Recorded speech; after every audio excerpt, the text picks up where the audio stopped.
నమస్తే, welcome to సత్యాగ్రహి. నేను శివాని. రాజకీయాల్లో ఒక సామెత ఉంది. రాజకీయాల్లో ప్రత్యర్థులు మనల్ని హత్య చేయలేరు, మన తప్పులతో మనమే ఆత్మహత్య చేసుకోవాలి అని. సరిగ్గా ఇప్పుడు ఈ సామెత ఒక పెద్ద అయిన విషయంలో అక్షరాల నిజమైంది.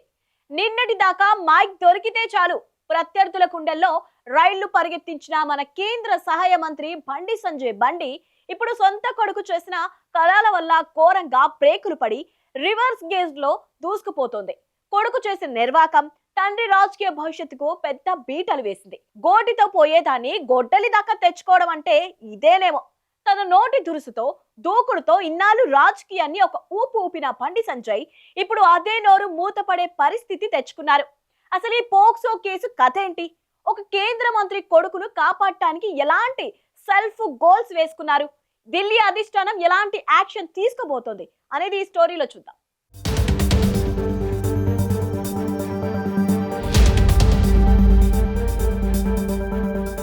కర్మ ఎవరిని వదిలిపెట్టదు అంటారు కదా. ఇప్పుడు సోషల్ మీడియాలో నెటిజన్లు బండి సంజయ్ కు సరిగ్గా ఇదే గుర్తు చేస్తున్నారు. ఒకప్పుడు ముందు వెనక ఆలోచించకుండా, మంచి చెడు అనే వివేచన లేకుండా, ఎదుటి వారికి గౌరవం ఇవ్వకుండా ఇష్టం వచ్చినట్లు మాట్లాడిన బండి పాత వీడియోలను ఇప్పుడు నెటిజన్లు తవ్వి తీస్తున్నారు.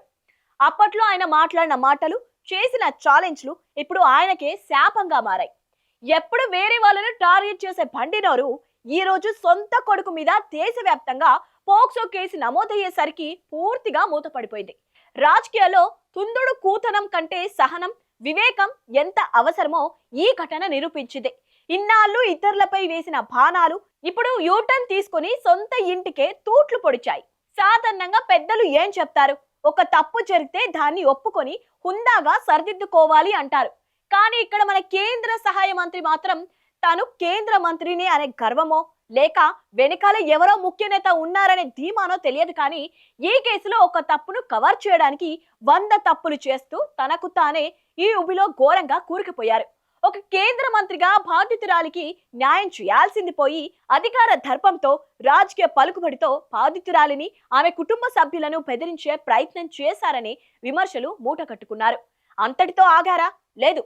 పోక్సో కేసు నమోదైన వెంటనే చట్టాన్ని గౌరవించి కొడుకును పోలీసులకు అప్పగించాల్సింది పోయి దాదాపు వారం రోజుల పాటు ఎవరికీ దొరకకుండా దాచిపెట్టారని ఆరోపణలు వచ్చాయి. అరే, ఒక కేంద్ర మంత్రి కొడుకు వారం రోజులుగా కనిపించకపోవడం ఏంటి బాస్? ఇదేమన్నా సినిమానా?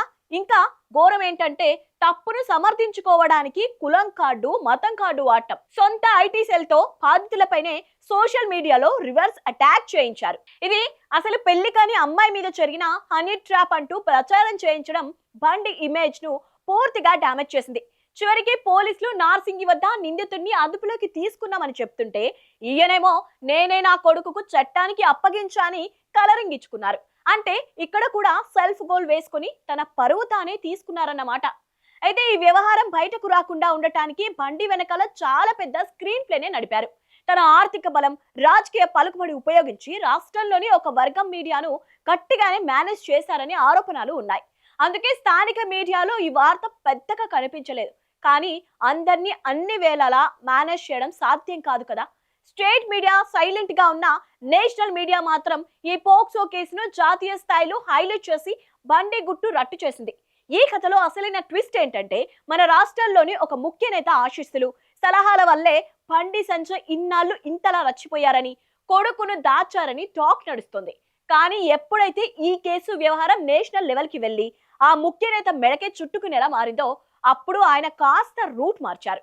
తప్పు చేసిన కొడుకును చట్టానికి అప్పగించాల్సింది అని సాక్షాత్తు ముఖ్యమంత్రి స్టేట్మెంట్ ఇచ్చేసరికి ఇక లాభం లేదనుకొని ఆ ముఖ్య నేత కాస్త బండికి లాస్ట్ మినిట్ లో గట్టిగా హ్యాండ్ ఇచ్చేశారు.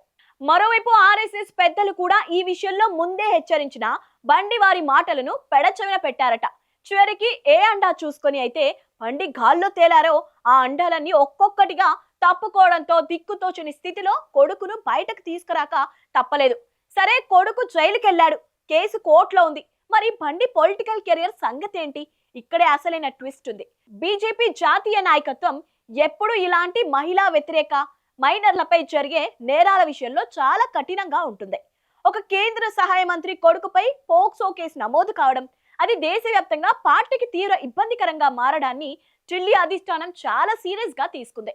ఇప్పటికే అధిష్టానం ఈ వ్యవహారంపై పూర్తి ఫోకస్ పెట్టిందని, ఇంటెలిజెన్స్ నివేదికలను కూడా తెప్పించుకుందని సమాచారం. కొద్ది రోజుల్లోనే కేంద్ర సహాయ మంత్రి భవితవ్యంపై ఢిల్లీ ఒక గట్టి నిర్ణయం తీసుకోబోతుందనే చర్చ జోరుగా సాగుతోంది.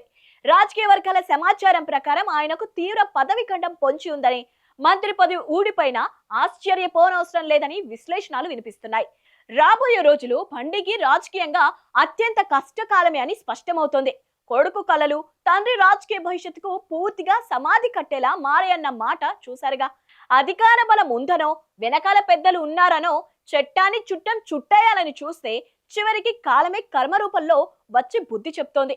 సొంత కొడుకు చేసిన తప్పును కప్పిపుచ్చుకోవడానికి చట్టాన్ని, బాధితులను ఇబ్బంది పెట్టాలని చూసిన బండి సంజయ్ రాజకీయ ప్రయాణం ఇప్పుడు ఒక పెద్ద ప్రశ్నార్థకంగా మారింది.